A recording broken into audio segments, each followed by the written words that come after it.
Hey, if you want to download and install CapCut application on any Android device, first of all, you have to be connected to the Wi-Fi or mobile data. And next, on your Android device, you will have to open the Google Play Store.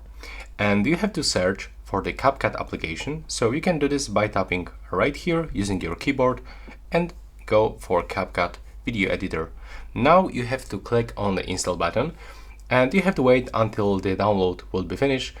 So it will take around few seconds. As you can see in my case, it's almost 50%. So it will take like dozen of the seconds. And after this, you will be able to click on this open button.